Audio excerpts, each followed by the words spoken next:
afterwards. You can do it afterwards. That's good. Okay. That's fine. Thank you. All right. Welcome, everyone, to our webinar called The Link Between Foot Health, Medication and Falls Among Older Adults. My name is Apu Karajagi, and I'm the Injury Prevention Officer looking after the workforce engagement activities at Injury Matters. And I'll be facilitating today's webinar. Before we start, I wanted to acknowledge the traditional custodians of the land on which I'm presenting on today, which is the Whadjuk Noongar land, and I wanted to pay my respect to their elders, past and present, as well as their leaders emerging. If you are joining from somewhere else in Australia and wanted to acknowledge the country you're from, please use the chat box and let us know where you're tuning in from as well. So just a bit of housekeeping before we make a start on today's webinar. You'll notice that your video and microphones are muted. We ensure that this is done because we don't want any distractions during the presentations for our speakers. We want you to engage in the webinar as well. So please use the chat box and the Q&A box as well, which is enabled for you guys to pop any questions you have during the webinar in the Q&A box, and we'll take questions at the end as well. If you have more than one person in the room with you listening to today's webinar, we'd appreciate it if you could let us know by sending us a quick message in the chat tab, just letting us know how many people are listening in with you. And if you face any technical issues during the webinar at all today, just let us know by putting it in the chat box. And I have my colleague Suzanne Butler with me today helping out with some tech as well. And also just to let you know, the webinar will be recorded. And if you're tuning in with a shared link from someone else, just make sure you go back and register yourself, because you won't be able to access the chat box if you are accessing this webinar through someone else's registration. All right, so a bit of background on who we are. Injury Matters. At Injury Matters, we work with people and organisations across WA to innovate and deliver injury prevention and recovery solutions that keep people safer and healthier at home and on the go, solutions that save lives and make our community stronger. We're a not-for-profit organisation, and we work with numerous stakeholders, people with lived experience, local government and industry, and local communities to raise awareness of injury risks, consequences and solutions, and to prevent injuries through a range of education and support programs.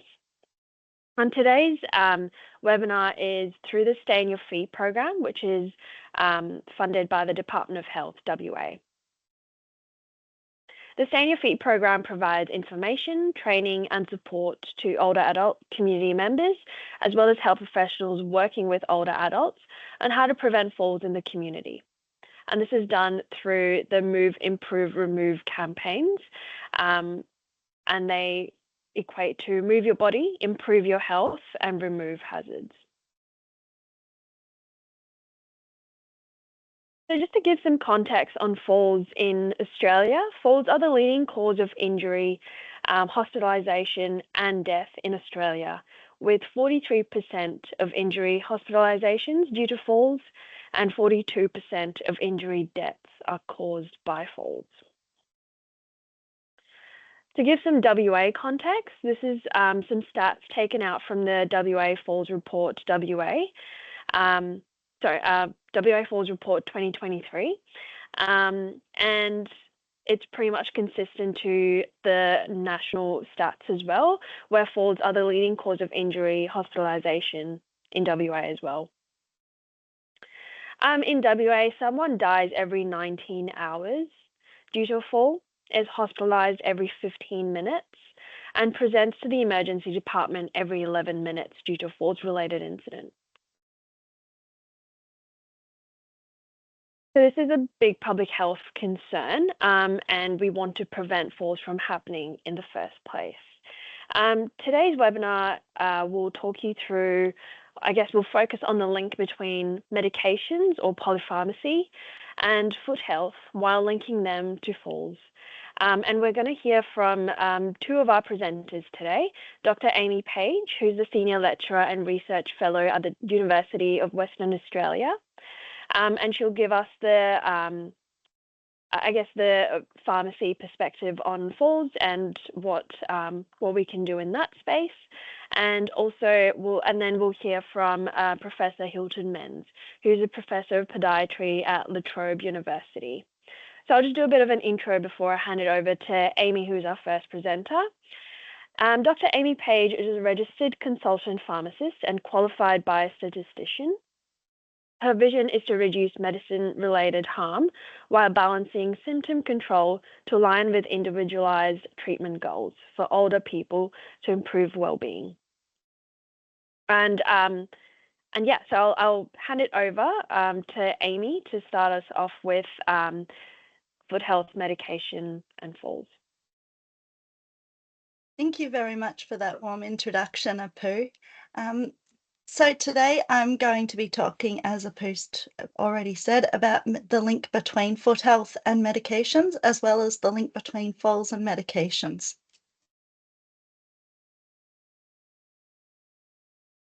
So I don't have any relevant conflicts of interest to declare that affect this presentation.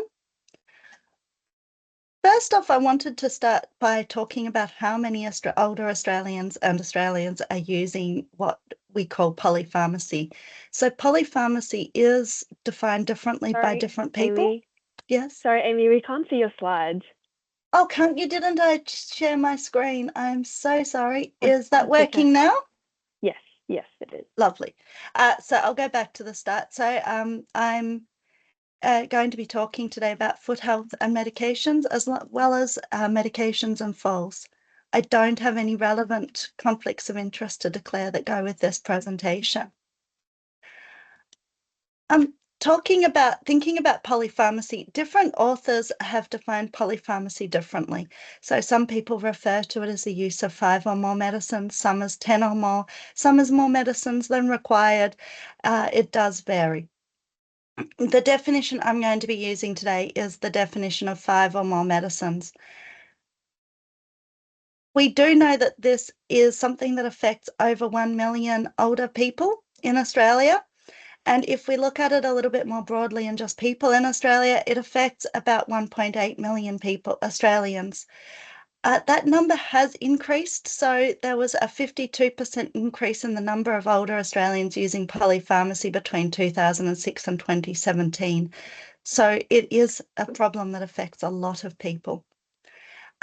And there's a couple of reasons why it's a problem. The first is that each additional medicine in a regimen increases the risk of harm by 3 to 11%. And that harm is the risk of medication-related harm. So it might be a side effect or an interaction between the medicines. Also, we know that people who are using polypharmacy are much more likely to have other aspects of their medicine regimen that are not optimal. So they might not be taking a medicine that's potentially beneficial for them, or they might be taking a medicine that's potentially inappropriate. So this might be a medicine that started to manage the side effect of another medicine, or it might be a medicine that we know is high risk in older people. So there's lists of potentially inappropriate medicines. It could also be one that's got anticholinergic properties, which is a particular group of medicines where they cause side effects that include drowsiness, reduced cognition, dry eyes, dry mouth, trouble going to the toilet, both constipation and urinary retention. And it's also associated relevantly for today with a higher risk of falls. So polypharmacy has been linked to a lot of different risks and poorer health outcomes. And obviously the first question everybody says is, but the people are on these medicines to have benefit to improve health outcomes. But we do know that even regardless of how appropriate those medicines are, there are risks that come with using too many medicines. And one of those is a suggestion that it does increase the risk of falls. Not every study has conclusively found that it increases the risk of falls. So in one meta-analysis, systematic review and meta-analysis that I found, they said that 19 out of 30 studies that they found had investigated the link between polypharmacy and falls, but only 19 had actually found an association. The other 11 didn't find an association. So it's one of these things where it might come down to looking at the particular population and how that group, other factors that do affect it. It's definitely not the be all and end all of if there is a fault, it just increases the risk. But if you have a look at the odds of having a fall, if you're already on polypharmacy, the odds are 1.75 compared to if you're not on polypharmacy. So that's a 75% increase.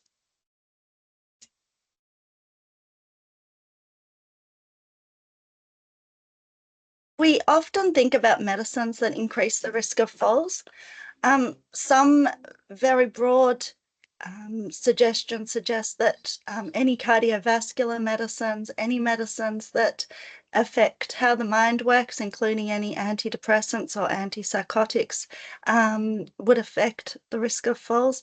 And then any pain relief. And as I said earlier, medicines such as those that have anticholinergic effects. This also includes some pain relief medicines, as I said, but also medicines like anti-Parkinson's and anti-epileptics. And you'll see some of the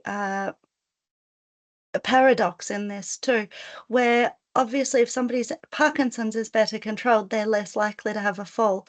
But the medicines for Parkinson's are themselves associated with having a fall.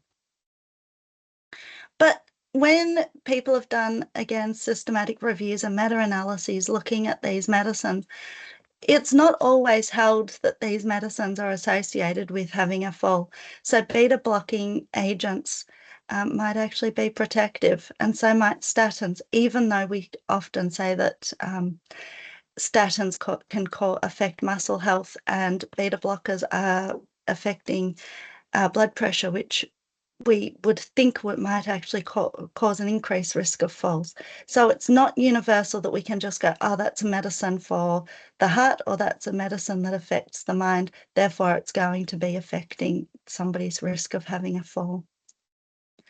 And I just wanted to point out with this slide too, that this is a different study that demonstrated here that there was no association at all with beta blockers and a fall, whereas the previous slide, that systematic review and meta-analysis suggested that beta blockers were protective. Similarly, the previous slide suggested that opioids increased your risk of having a fall, and this particular study found that there was no link between opioids and having a fall. So it's always worth keeping in mind that there's not a conclusive link between a particular medicine and the risk of increasing the risk of falls. It's not just the use of particular medicines that increase the risk of falls or polypharmacy, but there are other medicines that can affect the feet as well, and therefore also potentially the risk of falls.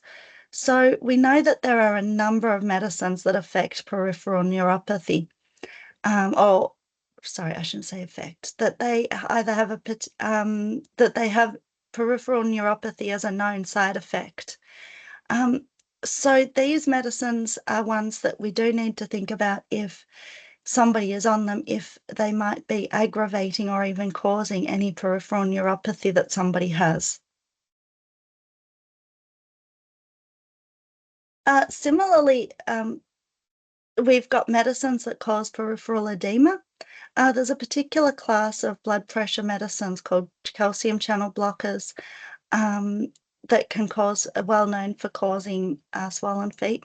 There's also a lot of our steroids and our antidepressants and our non-steroidal anti-inflammatories, which can include medicines that you can get commonly over the counter, like Voltaren, also known as diclofenac, or Nurofen, also known as ibuprofen.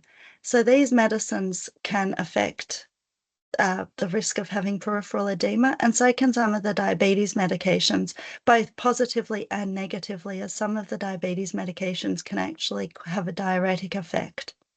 Of course, there are also other medicines such as the loop diuretics, such as furosemide, that I'm sure you've seen that are actually used to treat peripheral edema as well.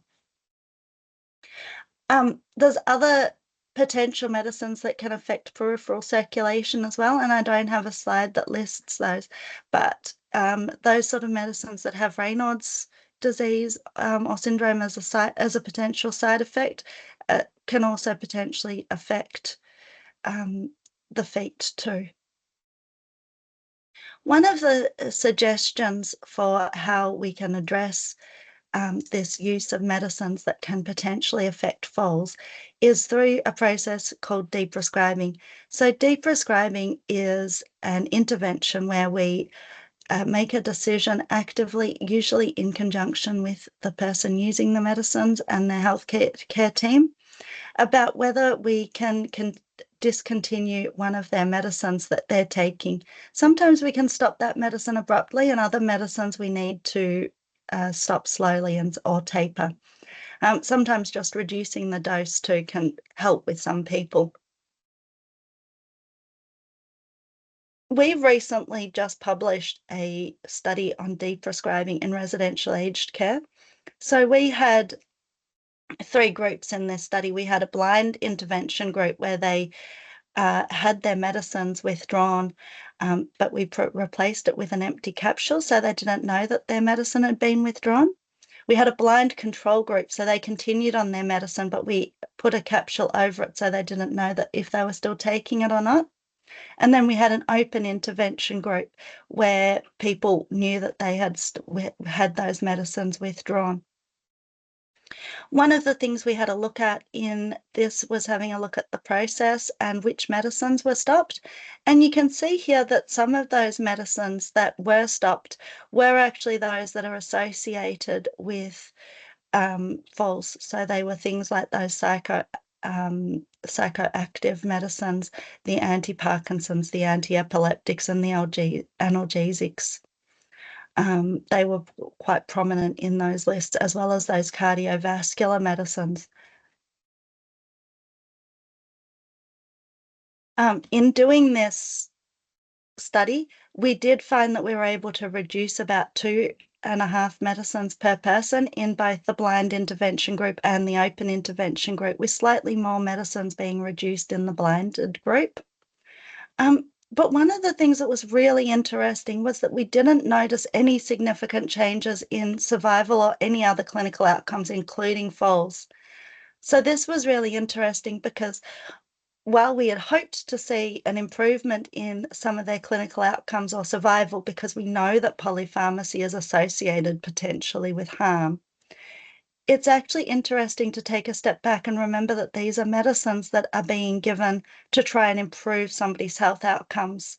And yet, even if they were withdrawn, we didn't see a change in those clinical outcomes, which suggests to me that these medicines, going through somebody's list when they're in residential aged care, you can actually make a reduction in the number of medicines they've got without causing any harm, so it's potentially safe.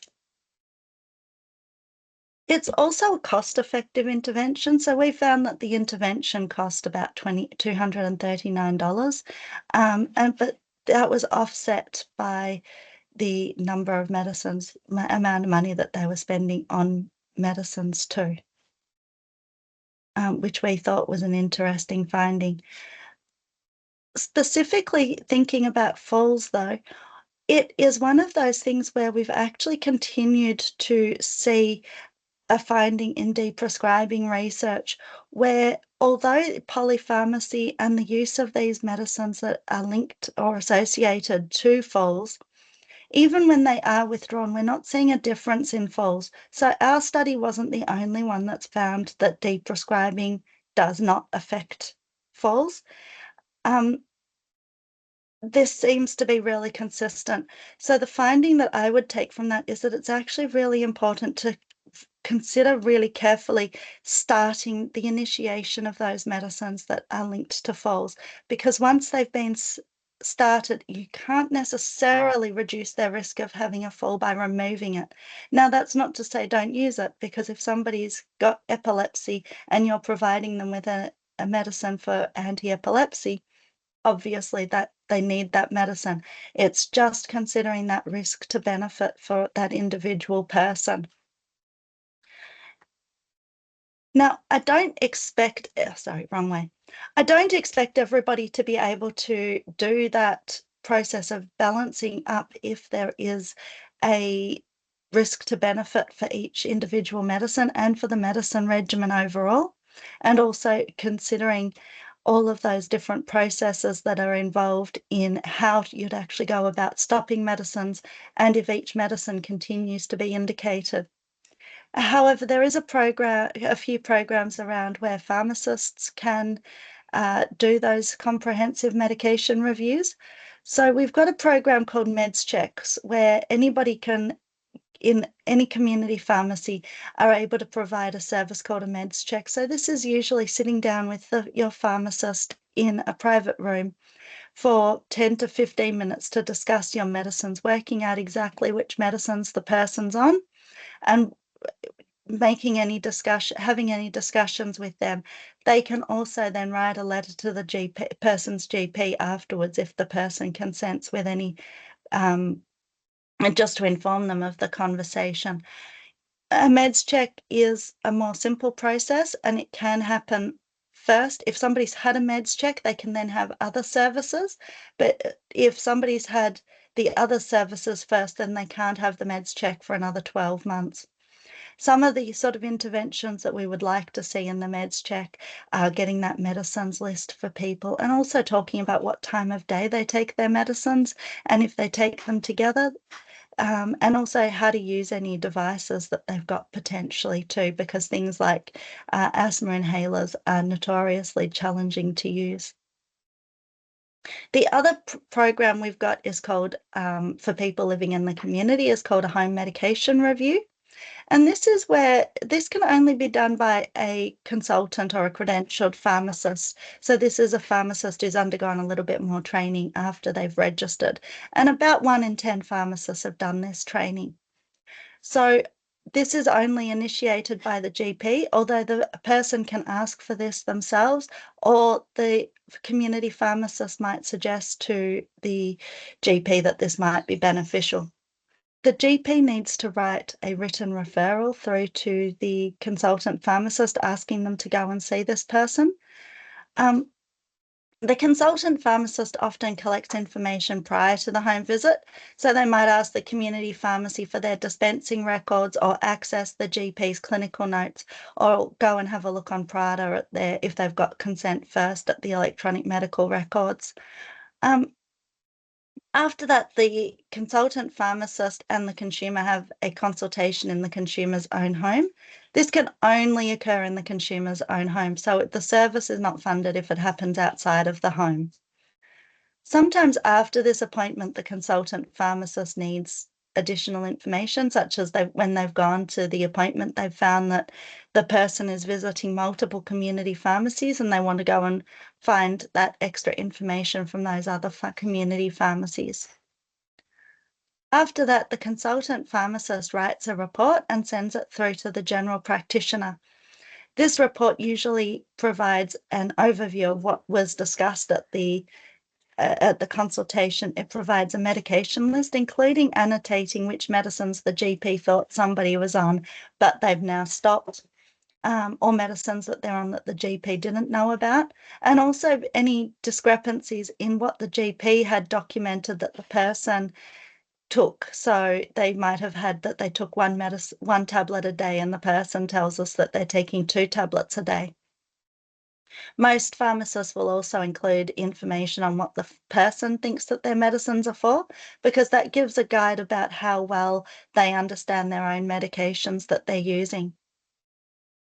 After this process, the consumer needs to make another appointment with their GP, and the GP goes through the report with the consumer and they come up with an agreed medicines management plan.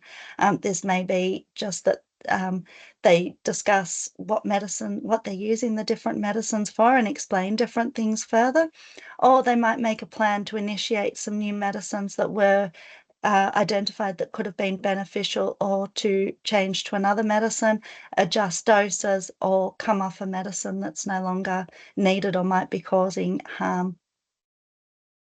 After that appointment has happened, the GP is required to send a report back to the consultant pharmacist, which is usually just annotated on the pharmacist's initial report to say what can happen, what's going to happen next. Following up from this, there's actually, for the last year or two, an option for people to do a follow-up consultation. So somewhere up to 3 months to 12 months later, the pharmacist can do another consultation in the consumer's own home again. And after that, they need to write another report detailing the follow-up consultation and send that back to the general practitioner. They can do that up to 2 further times afterwards. So these processes are really processes that are there for people who we believe have problems with their medicines. There's nothing that prevents people from getting this if you're worried about the person and you think that they might be able to benefit from having this service. The loose criteria for who is eligible is somebody on 5 or more medicines, or at risk of medication-related harm, or that you have concerns about their medication use. So if you do notice that somebody's got medications that you are concerned about or unclear, it might be worth suggesting that they do get a home medication review. Or if you think that it's maybe a simpler issue just with help to manage their medicines day to day, then the meds check might be appropriate. And if the pharmacist doing the meds check identifies that there's something more complex, they can then suggest to that person or to the GP that a home medication review is initiated and undertaken. So this service is there to support people, prescribers in particular, but also general practitioners, to be able to identify medication-related harm. I might leave it there for now and come to questions later to provide further information that's more targeted to what you would like to know. Thank you so much, Amy, for that presentation. I will move on to our second speaker for today, Hilton Menz. I'll do a bit of an intro before you share your screen, Hilton. Professor Hilton Menz completed his PhD in the Faculty of Medicine at the University of New South Wales in 2002. Professor Menz's broad research disciplines are human movement, rehabilitation, and rheumatology, with a particular focus on musculoskeletal foot problems in older people. His current research focuses on the epidemiology and management of foot disorders in older people, with a particular emphasis on non-surgical treatments for osteoarthritis. I'll hand it over to you, Hilton. No worries. Now I'll just share my screen. Okay, can you see that? Not yet. Not yet. There we go. Yep, that looks good. Yeah. Okay. No problem. So thanks very much for the introduction, and thanks very much to Injury Matters for providing me with the opportunity to present to you today. So what I was wanting to talk to you about today was really the link between foot health and falls, and in particular, I'm sort of interested in 3 main things, and that is really, sorry, just having trouble with my screen. Can everybody see that? We can see your desktop. Oh, Yeah. I'm having trouble. Just a moment. Just a moment. I don't know why that is doing that. Okay, can everybody see that now? I can still see your first slide. Okay.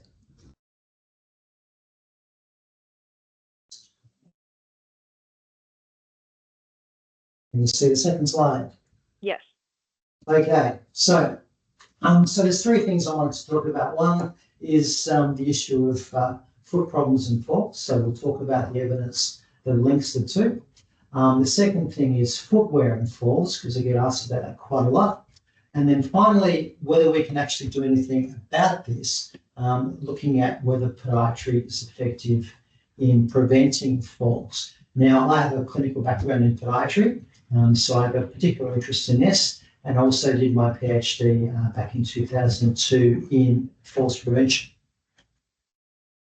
Okay, so first of all, we know from the literature that the foot plays a really important role in maintaining balance.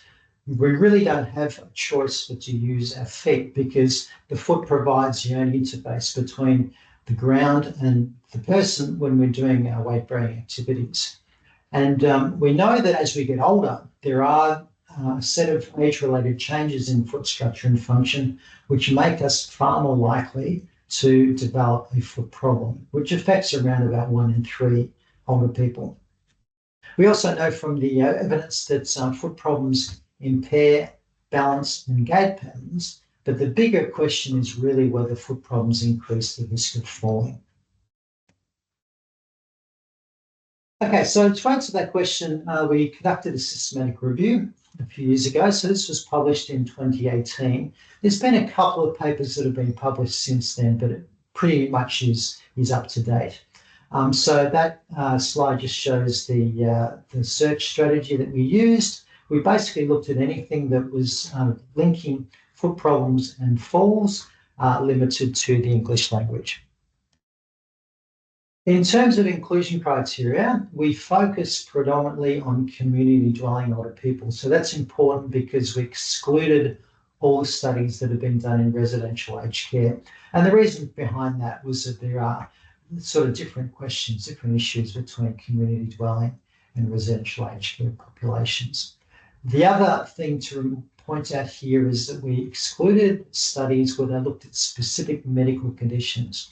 So there are a number of different studies that have looked at specifically at rheumatoid arthritis, and they've looked at things like diabetic peripheral neuropathy. We excluded those and focused predominantly on studies that just looked at a range of different comorbidities in an average sort of community dwelling population. So anything that included a foot problem, both cross-sectionally and prospective studies were included. As long as they looked at falls as an outcome, we included those studies. And we assessed the quality of the studies using an NIH tool, a National Institute of Health tool, which has different scoring depending on whether it's cross-sectional or prospective. So the score is out of 9 for cross-sectional studies and out of 11 for prospective studies. Okay, so this slide, just shows you the number of different studies that used different types of categories of foot problems. And you can see that 7 of them looked at foot pain. We also had 6 studies and 5 studies that looked at foot problems and foot disorders. Now, I've put each of those in quotes because they weren't clearly defined. So we're using the terminology that was used in each of those different studies. And you can see that fewer looked at sensation, posture, strength, function, and range of motion. So most of the studies that we included looked at foot pain or some sort of foot problem. Okay, so this shows you the quality assessment tool for each of these different studies. So we've got the studies listed vertically. We've got each of the different questions or items horizontally. And then on the right-hand side, we've got the total score expressed as a percentage. Now, overall, the studies are pretty good, but I will actually highlight 2 items, item 8 and item 9, which weren't particularly well done. So item 8 relates specifically to whether the risk factor is continuously recorded. So is it a continuous measure? And a lot of the studies just looked at foot problems being present or absent. Okay, so they were dichotomous rather than continuous. And then item number 9 relates to whether the risk factor was clearly defined, whether we had a clear definition of the case or the control. And that wasn't particularly well done in these studies. It was a little bit vague in some of them. Okay, this slide just shows you the effect sizes. So the darker the colour, the stronger the association with falls. And you can see we've got a fairly strong association between falls and foot pain, foot disorders and foot problems, but that drops away a little bit for strength, range of motion, function, and foot posture. Okay, we're able to do a meta-analysis on 3 different variables. So meta-analysis, as some of you are already familiar with, enables you to pull the results of each of these different studies if the definition is the same. So you can see here we've got 5 different studies that looked at foot pain in a similar sort of way. And the overall score that we get here is an odds ratio of 1.95. as depicted with the dark diamonds on the right-hand side. So you can see basically what this tells us is that if you have foot pain, you're roughly twice as likely to fall as someone who doesn't have foot pain. We were able to do a similar thing with hallux valgus, so that's the foot deformity which is better known as bunions. And you can see there we've got 3 different studies and the odds ratio is about 1.89. And then finally, we've got lesser toe deformity. We had 2 studies that defined this in a similar sort of way, and the pooled odds ratio is 1.67. Okay, so just to summarize, we had 15 different publications, generally pretty good methodological quality. If we look at individual studies, we find that older people who fall did have reduced ankle dorsiflexion range of motion, decreased toe plantar flexion strength, impaired tactile sensitivity, and increased plantar pressures. But the 3 variables we were able to pull the results across multiple different studies. So these are probably the 3 that you need to focus on the most, included foot pain, hallux valgus or bunions, and lesser toe deformity. So by lesser toe deformity, we mean things like hammer toes and claw toes. So they're the 3 that we need to focus on in particular. Okay, so the second thing we wanted to talk about today was the link between footwear and falls in older people. Now that's a little bit trickier. So it's an inherently difficult area to research. And the reason for that is that footwear really consists of a number of different factors, some of which are detrimental to balance, some of which may be beneficial for balance. We also walk over a lot of different surfaces during the day. So we might get up in the morning, we're walking on carpet, we're walking on tiles, we go outside, we're walking on a footpath, we're walking on grass. So it's very difficult to optimize the slip resistance of the sole, for example, on each of those different surfaces. So it's a little bit tricky. The other thing I wanted to talk about was that footwear is very much a situational risk factor, in that it's only really playing a role if it's there at the time, but we can't attribute the fall to the footwear that was worn, because there could be a range of other factors that were responsible. There's also a number of problems with the available evidence when we look at footwear and falls. A limited range of shoes have actually been tested. The shoes vary by more than one feature. So whenever you see a study that compares shoe A to shoe B, you need to be thinking about whether the shoes are actually identical, except for that one feature that they're testing. There's also a lot of variation in balance tests. Now, this was addressed by someone called Jasmine Menantet, who did a PhD at the University of New South Wales. And on the right-hand side, you can see a picture from her PhD studies. And we've got all these different shoes, 6 different shoes. They're identical, except for the feature that they're tapping into, okay? So that's a really systematic way of doing it. And if we have a look at the type of results that you found, overall, high heels and soft soles are detrimental to balance. A hard sole and a high heel collar, so a boot versus a shoe, seems to be beneficial. Okay, in addition to Jasmine Manant's work, we know that falls risk is increased if you have an increase in heel height or a decrease in sole contact area. And your falls risk is actually increased if you're barefoot indoors or wearing socks indoors, which we can talk about a little bit later on. Now, slippers, generally speaking, are detrimental. There's good slippers and bad slippers, which again we'll talk about later on. But studies that have looked at slippers generally find that you're more likely to trip and more likely to fracture if you're wearing slippers than people who don't wear them. Now, one of the problems with the available evidence is that we're relying on retrospective self-report by older people as to what the mechanism actually was for their fall. Now, that could be problematic because it could be quite inaccurate information.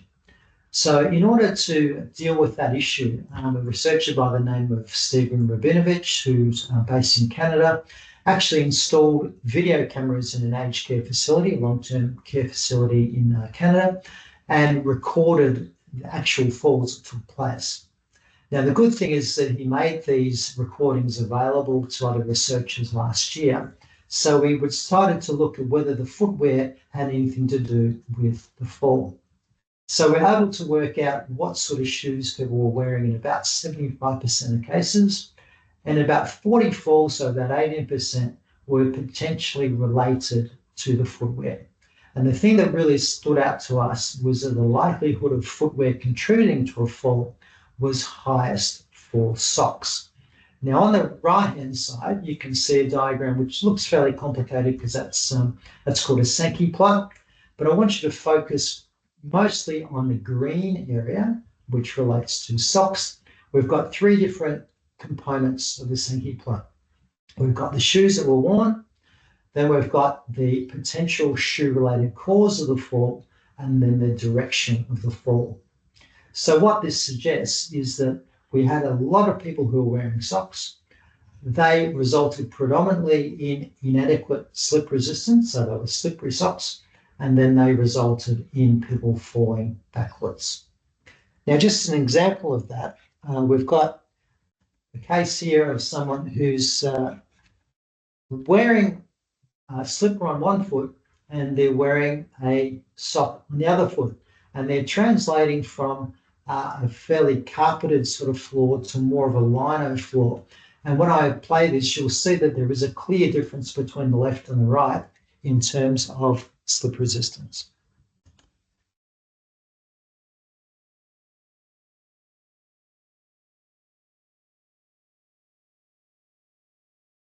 Okay, so it's a really good example there of where that fall probably wouldn't have taken place if the shoes were different. Okay, that fall was predominantly due to the shoes that they were wearing at the time. And we do know that a lot of older people wear shoes that are not optimal. Okay, so from both studies of balance and risk of falling, we would generally recommend that older people wear shoes that do not have high heel, slippery soles or thickened sock midsoles, and also shoes that have inadequate fixation. So what I mean by that is a slip-on shoe that doesn't have laces, buckles, or Velcro. Whereas the beneficial features from the literature seem to be having a low heel, having laces, having a firm, thin sole, and a high heel collar, so a boot versus a shoe. Having said that, it's a little bit tricky to identify what are the best features, and these are more common sense recommendations rather than evidence-based recommendations. Now, this just shows one of the handouts that we've got. We tend to provide these for older people who are coming into falls and balance clinics. We have features of a safe shoe and then features of an unsafe shoe. But as I said before, we've tried to glean these things from the literature, but a lot of these recommendations are common sense rather than based on evidence. Now, one thing I get asked about a lot is what about non-slip socks? Now, the good news is that there's been 2 recent reviews of the literature on non-slip socks. Unfortunately, neither of these trials were able to find any randomized trials. So we don't know really whether these non-slip socks are effective or not. From the literature that they've been able to put together from these different trials, these socks may not improve slip resistance. Some of them do, some of them don't. They may harbour bacteria, which is obviously an issue if we're using these socks in a hospital setting. And the effect on falls has generally been fairly inconsistent. Okay, so the conclusion here is that safe indoor footwear is probably preferable to non-slip socks. Okay, now in the last probably 5 years or so, there's been a lot of interest in commercialising devices to improve slip resistance in particular, but also to reduce the risk of falling in older people. You can see here we've just got 4 examples of it. We've got the top left-hand side, we've got the B shoe, which is an Israeli product, which has a wheel in the heel of the shoe to stop you from falling backwards.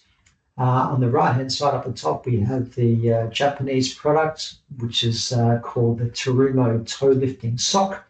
And you can see that that has a firmer material which dorsiflexes the toes as a way of preventing stubbing your toe on a tatami mat, which is a really common cause of falling in Japan. On the bottom left-hand side, we've got the Balance Pro insole, which has been commercialized by Stephen Perry. And in the bottom right-hand corner, we've got a range of different vibration devices, vibrating insoles, which have been found to be beneficial. So each of these different approaches is really very clever, but we do need some more research on their effectiveness and also their acceptability to older people. We've also recently got a shoe that's been developed by Zero. So this is currently on the market. So it's just been on sale this year. So what they've done here is that they've included all the different features that we've been found to be beneficial over the last 5 or 10 years, and they've incorporated those inside a shoe. So you can see that it's a boot versus a shoe. It's got a fairly thin sole and it's got a textured insole. Now, we're in the process of evaluating this shoe, so it's a little bit early to say, but it does show that there is a real interest in commercialising these things and improving the shoes that are out there. Okay, so just in the time we've got left, I'm just going to touch on the question is whether podiatry can improve falls. So can we actually prevent falls with a podiatry intervention? So we conducted a systematic review of 9 trials back in 2019. We're in the process of updating this with a Cochrane review, and there's been maybe, again, 1 or 2 trials that have been published since this was conducted, but it is fairly much up to date. So the primary outcome was falls rate, so falls over time. We looked at risk of bias and pulled where we could the data in a meta-analysis. Unfortunately, we're unable to all the results as secondary outcome data, so we're unable to work out whether the intervention was effective at improving balance because people use a range of different balance tests. Okay, so there was 3 types of studies that we looked at. So these are the studies listed here. The first 2 were single interventions. One was footwear, one was insoles. The next 3 were all multifaceted podiatry interventions that all use pretty much the same sort of intervention approach. And then the final 4 were multifactorial interventions that included podiatry as a referral.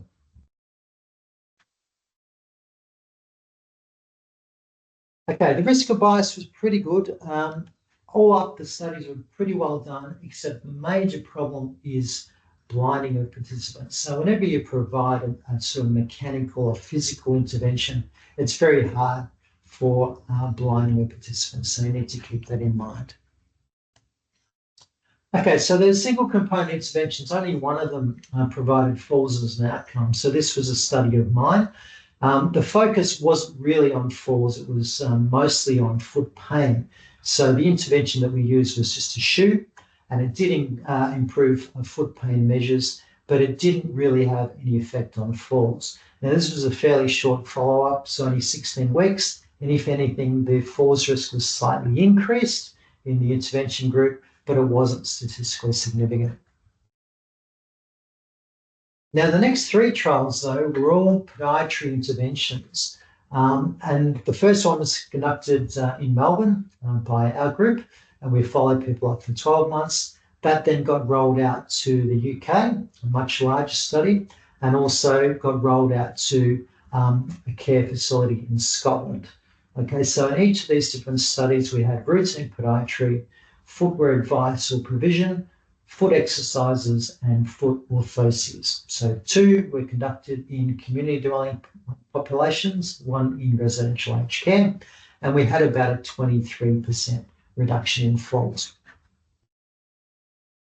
Okay, so that's just a forest plot that shows you the reduction in falls that we saw, fairly large for Spink and Wiley, a little bit smaller for Cockayne. So that was the study that was conducted in the context of the NHS. And that was a much larger study, but it included a lot more different practitioners. So there's a little bit of a dilution of the effect. But all up, we resulted in about a 23% reduction in falls. Now, the multifactorial intervention, as we mentioned before, these are studies where you basically get people to come along and the interventions are provided depending on what sort of deficits they have. Now, we don't really know what they received if they got referred to podiatry, so that's a bit of a limitation with this particular approach.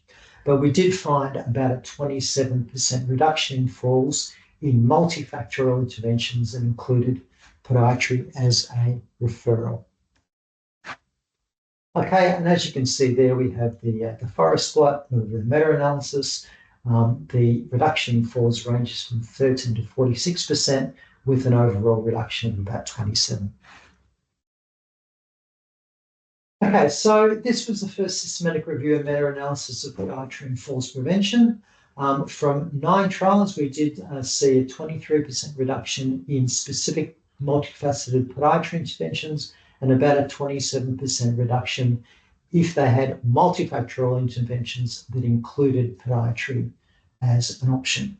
The study quality was generally pretty good with the exception of participant blinding. And overall, we would say that there's a limited evidence base. There's not a lot of studies, but those that have been conducted report generally positive sort of findings. Okay, so what do we need to do in the future? Well, first of all, there's only been 2 trials in residential aged care, so we definitely need a lot more trials. We only have 1 economic analysis, so we don't know if podiatry was cost effective. And the value of podiatry in the multifactorial interventions is a little bit uncertain. We also know that with podiatry interventions or multifaceted podiatry interventions that we've provided, they've been given as a package of interventions. So essentially, we don't know which bits actually worked. So we need some more work to work out exactly which components of the intervention were effective. And as I said at the start, we're currently in the process of updating this with a Cochrane review. Okay, so what I've said to you today, how does that relate to the guidelines? So as you know, there was some guidelines that were published in Age and Aging back in 2022. Their recommendations were as follows. First of all, for falls risk assessment, we need to include both foot problems and footwear, which is consistent with what I've presented today. When it comes to managing older people, if they're at low risk of falls, we need to manage their foot problems. But if they're at high risk of falls, we need to manage both their foot problems and their footwear. Okay, so that makes perfect sense to me that you would focus your intervention based on the risk category that the person's in. And also in falls in the hospital, they came to the same conclusion that there's no robust evidence yet for the evidence of non-slip socks for preventing falls. Okay, so in conclusion, foot problems do double the risk of falls. In particular, focus on foot pain, hallux valgus, and lesser toe deformity. Footwear may play a role in some falls, so we would advise avoiding high heels and socks indoors, and we would recommend the use of high heel collars, so boots versus shoes, and firm soles in older people. And podiatry interventions may be effective and prevent around about 23% of falls. Thank you. Thanks so much, Hilton. So if anyone has any questions for both Amy Page and Hilton Menz, please pop them either in the chat box or the Q&A box. I have a few questions just to start us off with, and then I'll facilitate some other questions that pop in. I'll start with you, Amy. So obviously there's a lot of medications that you talked about that link to falls in older adults. Something that we get a lot of questions around is sleeping medication and how obviously that is a link to falls, but we also don't want to tell people not to take them because getting enough sleep is obviously very important to falls prevention as well. So what are the, I guess, like recommendations around that? Is that something that would be warranted to deprescribe? What is your opinion on that? I love the way you asked that question too, because it's the biggest challenge that we've got with sleeping medicines is that people presume that they work. These medicines are actually not very good at doing that. If we give a sleeping medicine to 11 people, we will improve, to 100 people, we'll improve sleep in 11 people. Or 6 people, but we will cause harm in 6. So the benefit that people get from sleeping tablets compared to the harm that they are potentially going to experience is quite great. We should not be trying to use sleeping tablets for people. I mean, sometimes if you need a sleeping tablet for 1 night or 2 nights, that's not such a big deal. But if you're using them regularly, we also experience a problem where you get tolerance. So once you've taken them regularly for a period of 2 or 3 weeks, your body actually starts to rely on needing that medicine, but it's stopped working. So you're taking it just because your body is tolerant to it, not because you're getting any benefit from it. So for those people, we actually look at tapering the medicine off slowly because we don't want to just stop it abruptly. But it's one of the hardest classes of medicines to stop because people are quite attached to their sleeping tablets. Yeah. Okay, cool. That's good to know because we do get a lot of questions from older adults asking about that. So that's good. We obviously recommend good sleep hygiene as well. So it's just, yeah. Hilton, we've got a question for you around just expanding on the concept of being barefoot and the link to falls. Why does that increase risk of falls? Yeah, it's a really good question. So indoors, people obviously prefer not to wear shoes, which is understandable. But we do find that there is an increased risk both if you're barefoot and also if you're wearing socks indoors. So ideally, what we recommend is that people wear some sort of indoor shoe. But having said that, there are good slippers and bad slippers. Now, what we would call a bad slipper is anything that's backless that you just sort of slip on, anything that's fairly soft. Whereas if you have a slipper that has a back on it, that has Velcro fastened that holds onto your foot, that's probably better than being barefoot or wearing socks. And yeah, I was also wondering about barefoot shoes because that is something that is it's popping up as something people are using quite often because I guess there's a bit more awareness around the importance of being barefoot a bit more. Obviously, there's research around increasing risk of falls, but yeah, people wear shoes quite often and they kind of want to let it breathe, and so the barefoot shoes is a thing. And so, what is your opinion around that, and if that is safe to use, especially with older adults? Yeah, that's a good question. We actually did a study probably last year or the year before where we compared a shoe that had a lot of balance enhancing sort of features, so a fairly sturdy shoe versus a minimalist sort of barefoot shoe. And there wasn't a lot of difference in terms of immediate effects on balance. So there does seem to be some sort of benefit in wearing a barefoot shoe. But the real test is how good they are over a longer period of time and how durable they are. And so we have a student here at the moment who's looking at comparing sturdy shoes versus minimalist shoes over a longer time period, because you could find that these shoes are actually beneficial in the short term, but they may not be great in the longer term because they will tend to be less durable than something that's a sturdier shoe. Thank you. It's such an interesting topic, I think, because we all have different, I guess, opinions, but also there's a lot of misinformation that gets thrown around as well. So it's good to get some clarity. We've got a question from, well, I guess just like a question, just wanting your opinion from Julie. I guess for rural and remote communities, podiatry is very limited. And so is there any, I guess, do you know of any foot care courses that other health professionals can do for basic foot care for their older adult communities? Yeah, look, these interventions that I'm talking about don't really need a podiatrist to do them. They've just been called podiatry interventions because they've typically been delivered by podiatrists.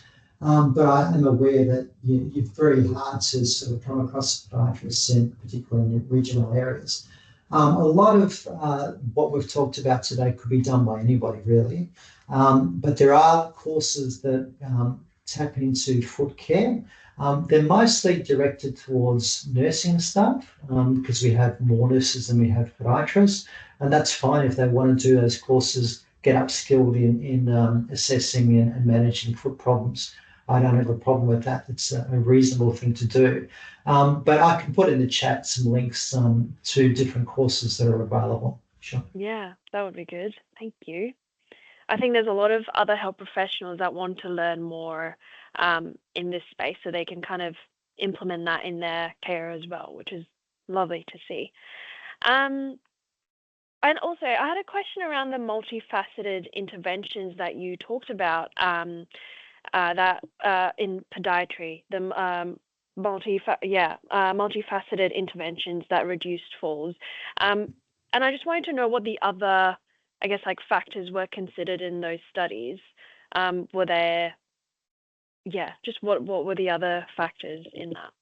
Yeah, well, so for the 3 studies that were done, we did the first one here in Melbourne. So the idea was that we had people who came in with foot problems, with foot pain, and we addressed that foot pain with just routine podiatry, which everybody got. But the intervention group also got exercises as well as orthoses and footwear.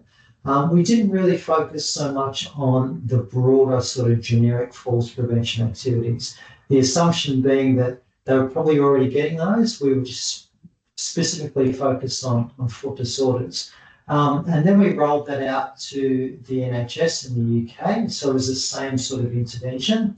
And they were people who, again, were already receiving probably falls and balance classes, but we specifically focused on foot and ankle problems. So the results that we've got from those different studies really probably relate specifically to people who are already doing something to prevent them from falling, but nothing specific to foot and ankle problems. Thank you. We've got a question from Andrea White for Hilton. She was wondering if you have seen or noticed a link with wearing of shoes such as Skechers. She's had a number of patients who have fallen when wearing them, and even myself have noticed, Andrea has noticed that they're far more grippy on certain types of floors, which have caused the feet to stick as they're walking. Yeah, there's sort of 2 things. Like, I don't want to sort of single out Skechers because it applies to a range of different shoes, but there's 2 different elements there. One is that you don't want a shoe to be particularly soft, okay? And a lot of the Skechers and similar shoes like that are very, very soft and very comfortable, but it's essentially like giving yourself neuropathy because you tend to get a lot of information from your feet when you're walking.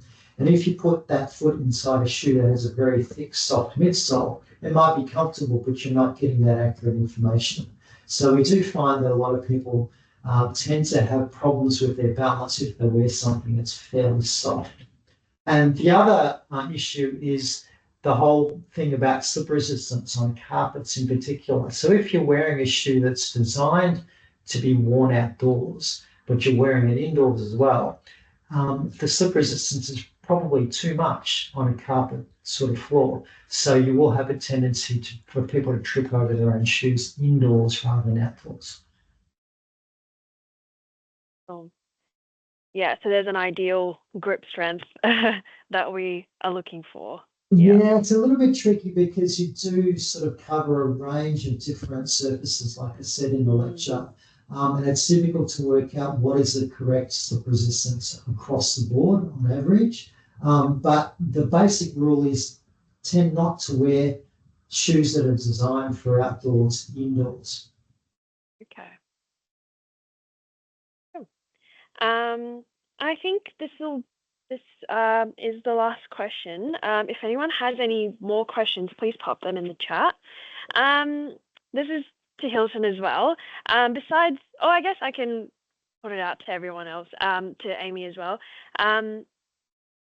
Besides footwear, what would be your top 2 other best podiatry or foot health advice for falls prevention? And to Amy, I want to I'll branch that out to, I guess, medication and falls. What are your top 2 other any advice for falls prevention? So top 2 suggestions other than footwear. So the first one would be the issue of foot pain, because if we just look at symptoms, there's been a number of systematic reviews that have looked at bodily pain, and foot pain comes through fairly consistently as a risk factor for falling. So if there is some sort of way of addressing the symptoms that an older person presents with, that's probably a good thing. So I would recommend reducing that foot pain if possible. And the other thing which has received a lot of research is the issue of hallux valgus. Now we know that surgery is effective for hallux valgus. It's one of those things that's, even though it's traditionally been something that people avoid, it seems to be quite effective. But once you've had surgery, it's probably about a 6 or 8 week period where your falls risk actually increases because you're sort of waiting for things to sort of correct themselves. But after that, you're actually better off than you were beforehand. So if you can have an intervention that reduces your symptoms, your foot pain, but also reduces hallux valgus, I think that's a good thing. Oh, thank you, Hilton. And Amy? I think the top one is to make sure that somebody's medicines are optimized. So this doesn't just mean avoiding medicines that are associated with potential problems, but it means optimizing them so that somebody is actually not using any medicines they no longer need. They're not using medicines that are potentially harmful to them or causing side effects. And part of that would be, if they're experiencing falls, in reducing those falls risk, increasing medicines, or if they're experiencing side effects like peripheral neuropathy or peripheral edema, that those medicines are stopped. The second one that I would have would be to specifically think about what starting medicines and also how to reduce, make sure that medicines that are started for conditions that might actually then increase the risk of falls too. So, making sure that somebody starts their medicines for diabetes, that their medicines for Parkinson's disease are controlled, so that these conditions are actually better controlled too. Rather than directly actually looking at the medicines that might be increasing the risk of falls. Thank you, Amy. And those are just great tips for everyone to know, not just podiatrists and pharmacists, but broader health professionals that work with older adults. If there's no other questions, I'll wrap it up. I know we're a bit early, but that's fine. There's a lot of there's just a lot of content there. So it was lovely to kind of, I'll try and share my screen if that will let me.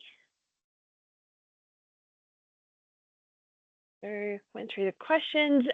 We also at Injury Matters have 2 e-learning modules on falls prevention, and this is free and self-paced, and you can access it at any time. One is on introduction to falls prevention, and one is on exercise strategies and screening for falls prevention. So if anyone wants to learn more about falls prevention and the broader topic around that, yeah, there's some free e-learning modules there for people to access. And we also have a number of resources that are relevant to the topic we talked about today. A couple of them, so there's a medicine checklist. So there's a list of medications that people can carry around with them at all times. And that's a great little resource that we want health professionals to kind of encourage their older adult clients to have with them, because if they're on multiple medications, it's just nice to know what they're on, so that if they are getting prescribed a new medication, they can let their GP or their pharmacist know what they're already on. So that's something that is handy to know, that you can access that resource for free on our website. And we also have a shoe safety checklist. So if anyone is going out and buying a new shoe, or I guess health professionals that work with older adults, it's just nice to know what to look out for when they are buying a new shoe. Kind of what Hilton said around what kind of shoe to look out for, what is a good shoe, what's a bad shoe, and yeah, the ankle support, all of those kind of things, just to look out for them. So there's a little bit of a checklist to make it easier to know what a safe shoe looks like. So those can be accessed on our website for free, and I highly recommend you can order them, as well as I think some of them you can download as well. So yeah, those are just good to know if you ever need it for your older adult clients. And that is it for today. Thank you so much, Amy and Hilton, for your time and your presentation to be involved. We also have a evaluation survey that will be popped in the chat box, and we really want to know what you thought about today's webinar. So if you could provide some feedback for us as well, that would be lovely. And yeah, that's it from us. We'll be in touch with a follow-up email to all participants with the recording link as well as the slides. So yes, the slides will be shared with everyone post-training today. Thank you so much, and I'll stop recording.